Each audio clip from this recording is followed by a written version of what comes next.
So Nick Fuentes came out and basically told the actual truth about Trump's master plan and what him and his billionaire donors are currently doing in Washington, D.C. And this is actually spot on. So let's listen, and then we'll break it down. And then as a bonus, I'm going to show you how Nick Fuentes is probably the single most confused man in America. Because all it depends on is what day it is.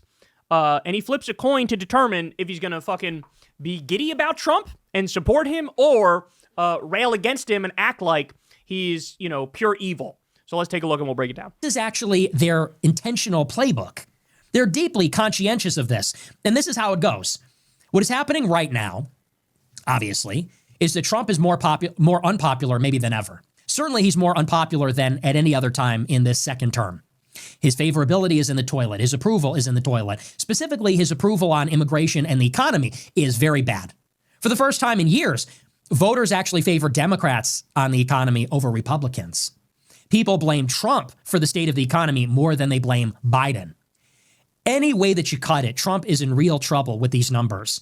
Numbers polling his own base, polling Republicans, independents. Any way you cut it, it is catastrophically bad. And he has only himself to blame. We're cutting Medicaid to pay for corporate tax cuts. Doge was a total failure. We're bombing Iran. Prices have not gone down and the economy has not recovered. The tariffs have been a complete disaster. There are mounting signs all over the economy. We're in a real estate bubble. Consumer spending is slowing. The job market is frozen. They're not even releasing the jobs report in October. On top of all that, they didn't even release the Epstein files. So it is a total disaster. That is why he's unpopular. And it's self-inflicted. It is because rather than keep his promises, all that this administration has done is enrich the people that are in it. There is rampant, basically criminal levels of corruption in this government. The very people that Trump brought in to drain the swamp, they are looting D.C. They're taking everything that isn't nailed down practically. They are fucking stealing. They are corrupt. That is all these people. Why do you think they brought these people in? Someone like Howard Lutnick?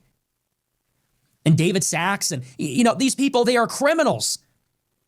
So this is, and it's important to understand this, contrary to what the true believers, the plan trusters say, this is not actually the result of a political system that is so difficult to overcome that, they can't do it in a matter of 5 years. No, they're not even trying. It is actually for a lack of trying that it is this way. They're not trying. It's a joke. Kristi Noem is a joke. Kash Patel is a joke. Pete Hegseth is a joke. People allegedly are in there blackmailing him. It's like every person in this cabinet is a complete disaster.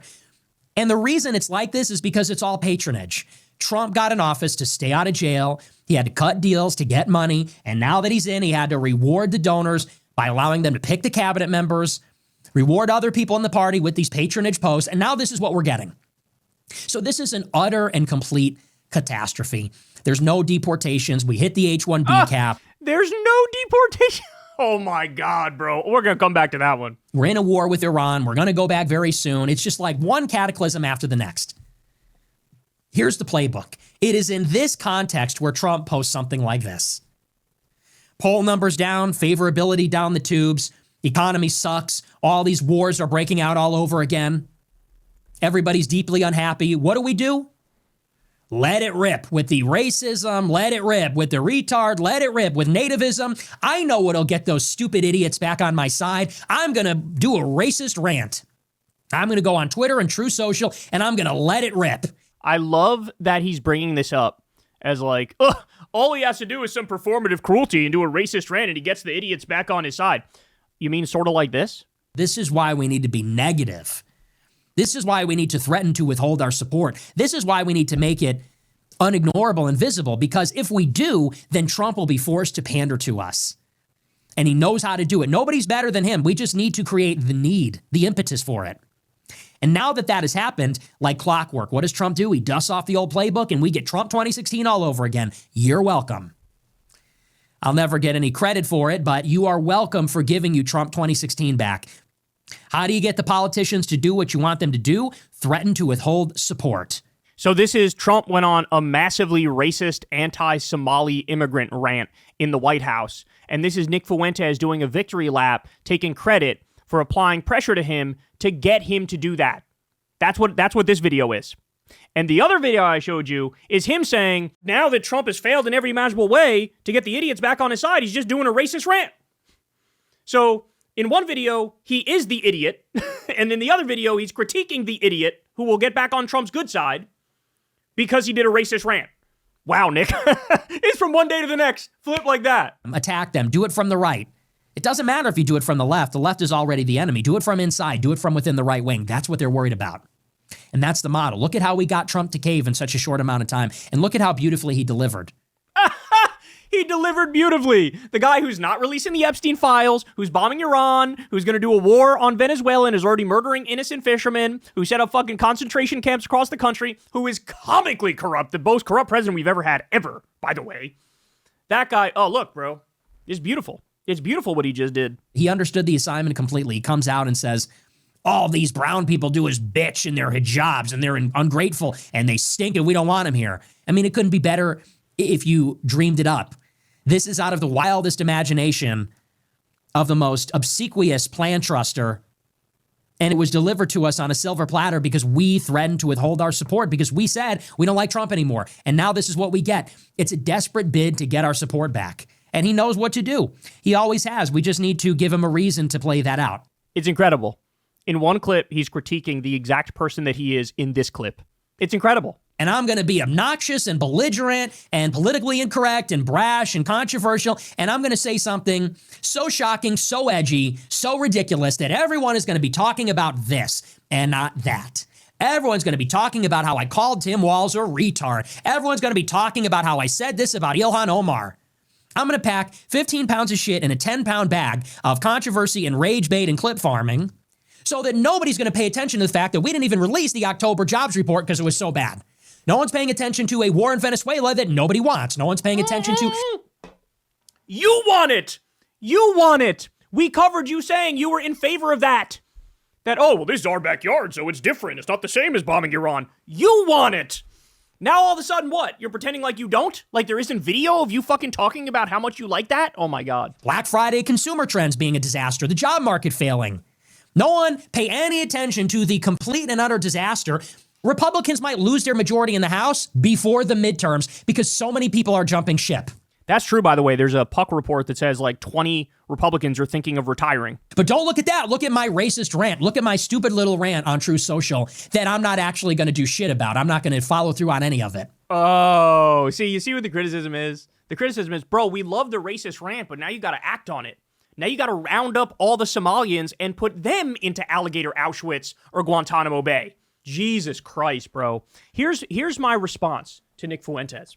Nick, this is fucking always what right-wing politics collapses into. This is always. There is no version of right-wing politics that doesn't suck off the billionaires and cater to the donors. It doesn't exist. It doesn't exist. Right-wing politics by its very nature is hierarchical.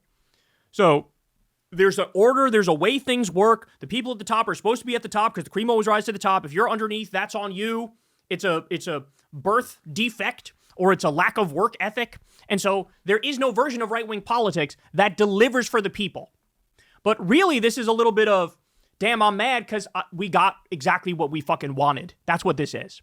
He said, they're not even doing deportation. Really? They're not doing deportation? That's your criticism of Trump? You're not tough enough on immigrants. Excuse you?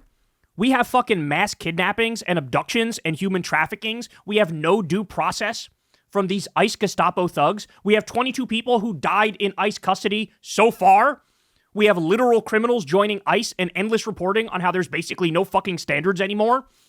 We have ICE thugs assaulting an 84-year-old married couple and shooting a priest in the face with pepper balls and tear gassing a fucking baby and running over people with cars and tear gassing journalists and cops and zip tying naked kids who were U.S. citizens, by the way. They deported a guy for having cologne, pretending it was like drugs when it wasn't.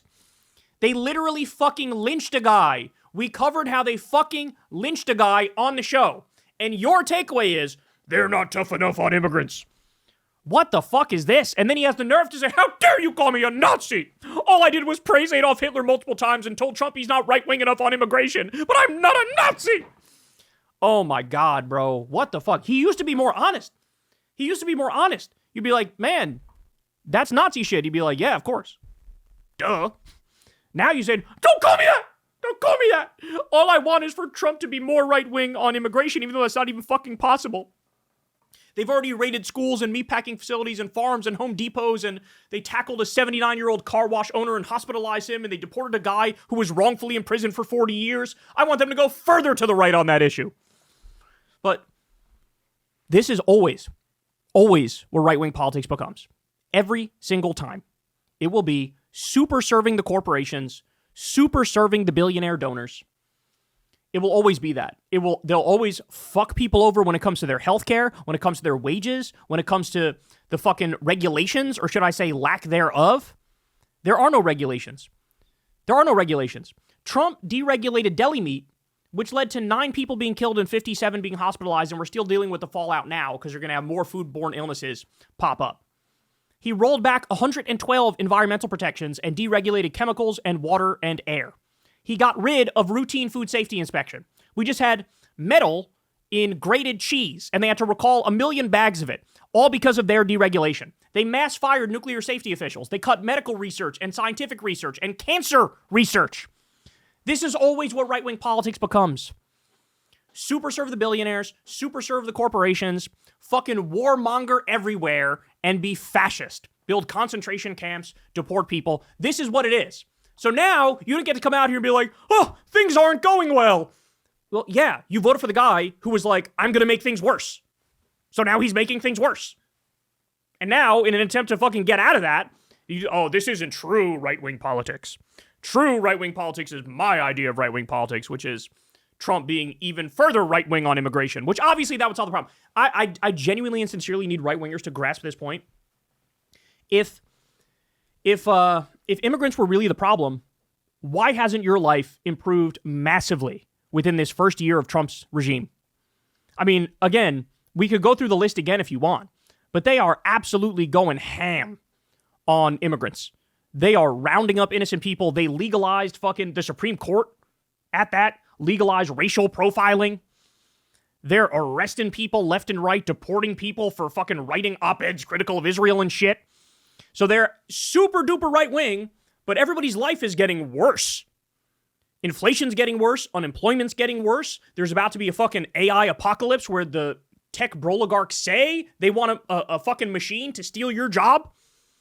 So we've cracked down on the immigrants, but your life is getting worse. It's almost like the immigrants aren't the fucking problem. It's almost like the problem every step of the way has been the billionaires. It's the billionaires, it's the warmongers, and it's the fascists who have no interest in actually improving your life, getting you free healthcare, getting you free college, wiping out your medical debt, getting you higher wages, getting you a 4-day work week, getting Social Security for all. So there you have it. I mean, he did. This is like now the 28th time he turned on Trump, but as you see, he'll always turn back. Then he'll turn on Trump again, then he'll turn back. And round and round and round we go. The bottom line is, right-wing politics are not the answer. They've never fucking been the answer. All you're going to get is super serving the billionaires and the corporations and screwing over the working class and doing more fucking warmongering and fascism. And everybody will be more miserable. Everybody will be more poor. And everybody will be going, holy shit, I guess we should have went in a left-wing direction. Hey, y'all, do me a favor and like and subscribe. It helps out big time in the algorithm. Click the bell as well for notifications when videos drop. And watch that video on screen right now. You know you want to.